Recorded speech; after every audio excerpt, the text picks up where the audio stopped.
और वर्तमान में टीएडी मंत्री।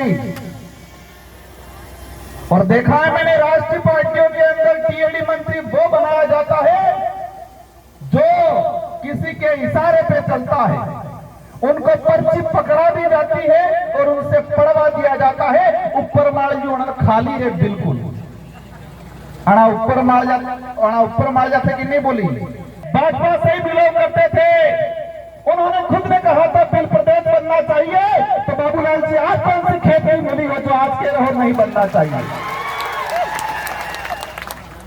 कई नेताओं ने कांतिलाल जी पुरिया मध्य प्रदेश से उन्होंने आपसे बात रखी थी, गुजरात के कई नेताओं ने बात रखी है, और राहुल गांधी जी खुद यहां बोल के गए हैं कि आदिवासी देश का मूल मालिक है। तो क्या है बाबूलाल जी उनसे भी ऊपर चले गए, ऐसा लग रहा है मुझे। मैं कई बार कहता हूं, आज यहां पर जो आए हैं वो गरीब परिवार से आदमी आया है। इस आंदोलन में, इस कार्य में जो पहुंचा है गरीब परिवार से, जिसके पास पैसा नहीं है, दौलत नहीं है, बड़े बड़े बंगले नहीं है, गाड़ियां नहीं है, लेकिन वो यहां पर आया है क्योंकि उसका जमीर जिंदा है। इसका जमीर जिंदा है, उनके अंदर ये है कि मुझे आत्म स्वाभिमान की लड़ाई लड़नी है, मेरे पूर्वजों का अधूरा सपना पूरा करना है, ये दिमाग में है। हमारे भी समाज के बहुत सारे पैसे वाले ऐसे लोग जो पेट भरने की लड़ाई लड़ते हैं, सुख सुविधा अर्जित करने की लड़ाई लड़ते हैं, स्वाभिमान की लड़ाई नहीं लड़ते हैं।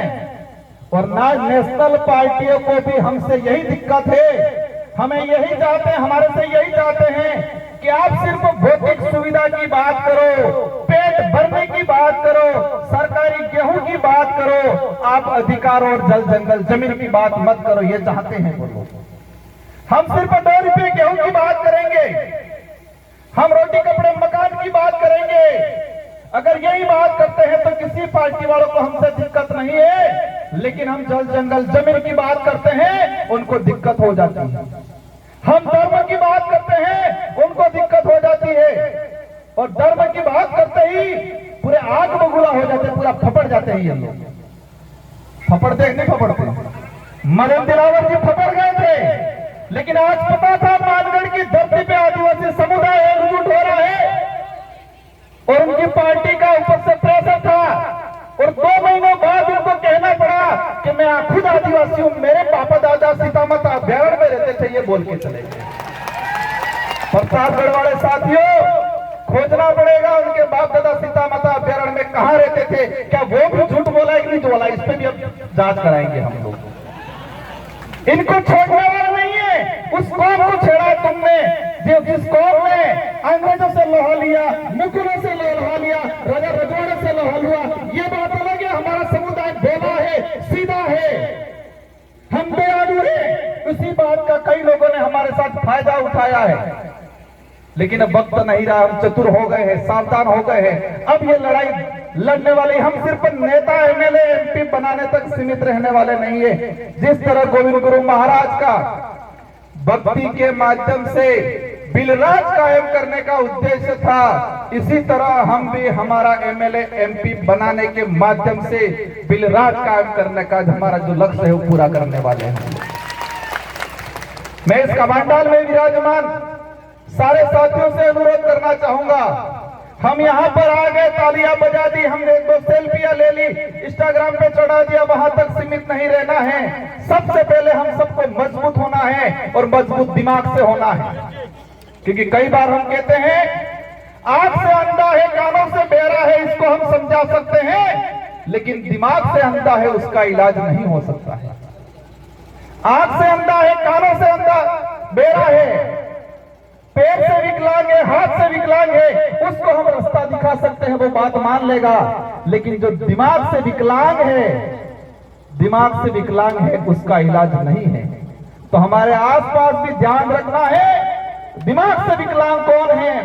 और देखा है ये राष्ट्रीय पार्टी वाले अधिकतर दिमाग से विकलांग हैं, उनको पर्चियां पकड़ाई जाती है, उनको बुलवाया जाता है, उनको खुद को नहीं पता है हम क्या बोल रहे हैं, क्योंकि वो दिमाग से विकलांग है। अगर दिमाग से विकलांग नहीं होते तो अपने विवेक से सोचते ये सही है, गलत है।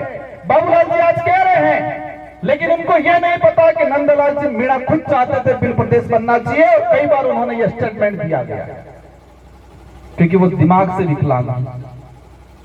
हम सबको पढ़ाई करनी है, और मैं इस मंच से कहना चाह रहा हूं, केंद्र सरकार से बहुत जल्दी बिल प्रदेश को लेके एक कमेटी गठित करके, इसका एक क्राइटेरिया कितना है, इसके हमारे लिए पूरी कमेटी गठित करके काम कराने की कोशिश रहेगी बहुत जल्दी। और साथ ही आप लोगों को भी हमारे बच्चों को पढ़ाना है, क्योंकि शिक्षा ही वही हथियार है।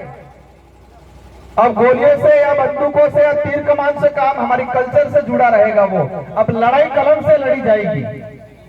हमें पढ़ाई करनी है, खा पी के मजबूत रहना है, और आसपास के जो दिमाग से विकलांग है उनको समझाने की कोशिश करनी है। आज जो वर्तमान स्थिति बनी हुई है, धर्म की बात को लेकर चिढ़ते हैं हम लोगों से, मुझे लग रहा है संचालक महोदय साहब रुकने की कोशिश कर रहे हैं।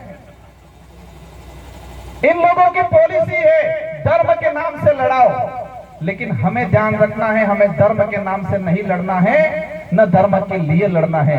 हमको जल जंगल जमीन के लिए लड़ना है, धर्म के लिए नहीं लड़ना है।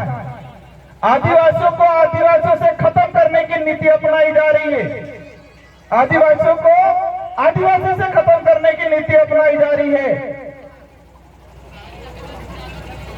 और उस